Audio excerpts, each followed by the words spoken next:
What's going on, everybody? Welcome back to another video on Call of Duty Black Ops Cold War Beta on the Xbox.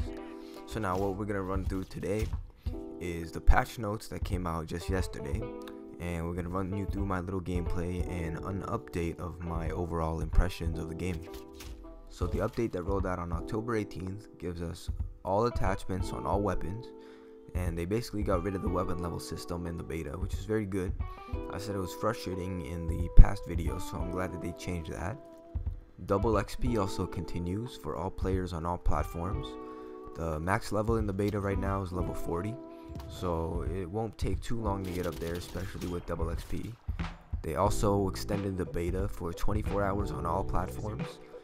Now it ends at 10 AM PT on Tuesday, October 20th. I still think the head glitching is a major issue in this game, like it was in Modern Warfare. So seeing the beginning of the gameplay, there was this one guy that was sitting in the same spot towards the back of his spawn on a head glitch. Second time I went over there, I could not even see him. What I feel like they should do is make a system where if someone doesn't move from a 2 to 3 foot radius, they should ping on the minimap.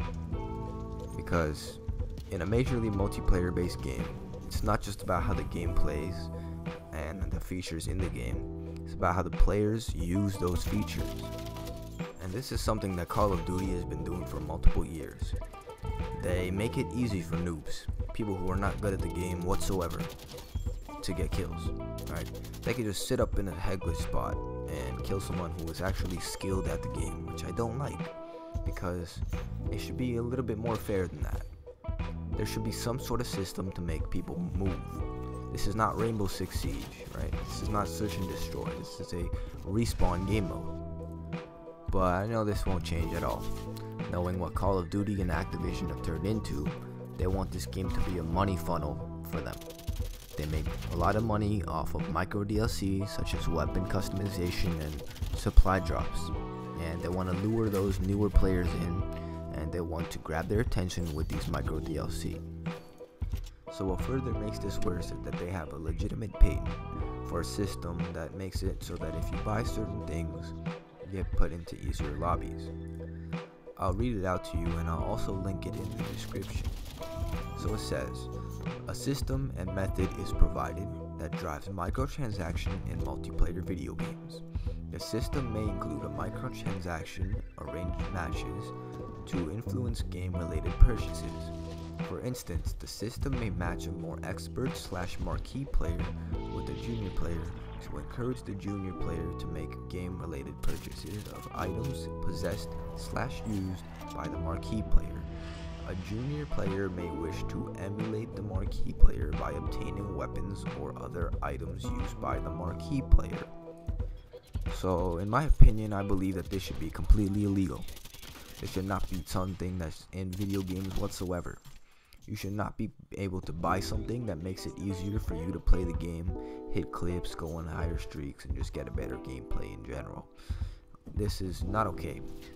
And this is just another example of big companies taking over something and making it much worse. So after playing this game for a couple days now, putting quite a few games in, something that really stood out to me was the movement system. I feel like it's very awkward and clunky at a lot of different times, especially while sliding. For some reason, I can't seem to run right after sliding. I really don't know what it is. Maybe it's my settings, but I'm on default button layout, so I don't seem to understand why that is such a problem. I also feel like running should be a bit quicker, especially when G-sliding occurs. For those of you who don't know, G-sliding is when you slide off the edge of something and you get a significant boost in speed. So I also feel like the mantle system is a bit awkward feeling. For me, I set my settings to double tap A when mantling, and a lot of times, even in this gameplay, you'll see me get stuck in the windows, get stuck in certain places because I can't mantle over it, and I'm actually just jumping instead. Another major issue that Call of Duty has had for multiple years now is the fact that they release games unfinished. World War II is a good example of this. It was a terrible game at first, probably one of the worst Call of Duties at first, even worse than Advanced Warfare. It took them 6 months to fix most of the issues and come out with the features that should have been in the game since day one. Now, Another major issue is the fact that YouTubers that get paid by Activision talk so greatly of it, talk so highly of it, and then a month later they say, yeah, it's terrible, right? That's not okay either. They make business deals with people who entertain people who should give good information to those consumers that want to know if this game's worth buying. So how good of a Call of Duty player would I say I am? I would say I'm quite a bit above average and quite a bit under pro. And in this game, I'm pretty awkward, right? I'm still getting the flow down of it. But in World War II, I had like a 1.5 something KD, and I would average 80 or more kills on domination shipment and 20 or less deaths. That's when I was sweat mode, right? I'm gonna leave you with this clip for a second.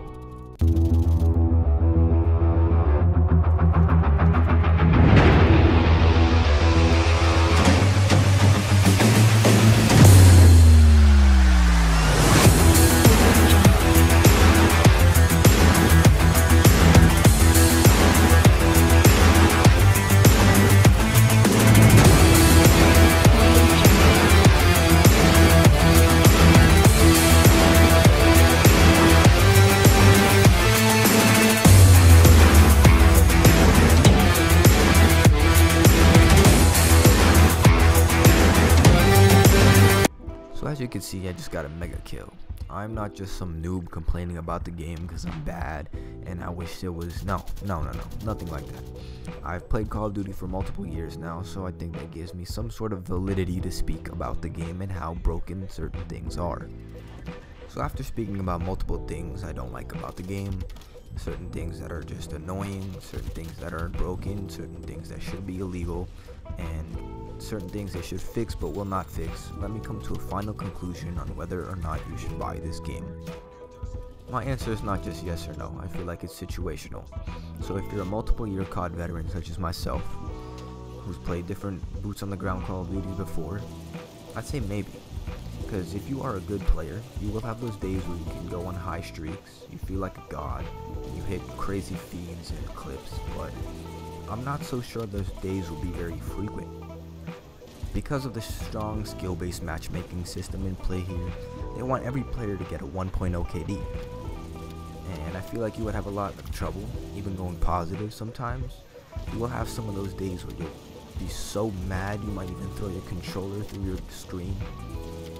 Fumes will be spewing out of your ears like you're a kettle on a stove. You will be so mad at the game. And if you're ready for that, go ahead and buy it. But if you're a new player, oh lord, I would step as far away from this game as possible. Because as a new player, you would want to get better at the game, right? At first, you would want to understand where you are, what your skill level is, what type of gunfights you can win, how to get better, and basically just get a gist for the game. And you will get better, I'll tell you that. But will you see those improvements? I sorta kinda highly doubt it, because of the skill-based matchmaking system. And it'll be like somebody going to the gym, trying to gain some muscle mass, and starting to lift heavier weights, but you see no improvement in the mirror. You won't feel good. Anyways, that was the video, guys. I hope you guys enjoyed. And if you want to get a good game in 2020, get Cyberpunk, not this game. Peace out.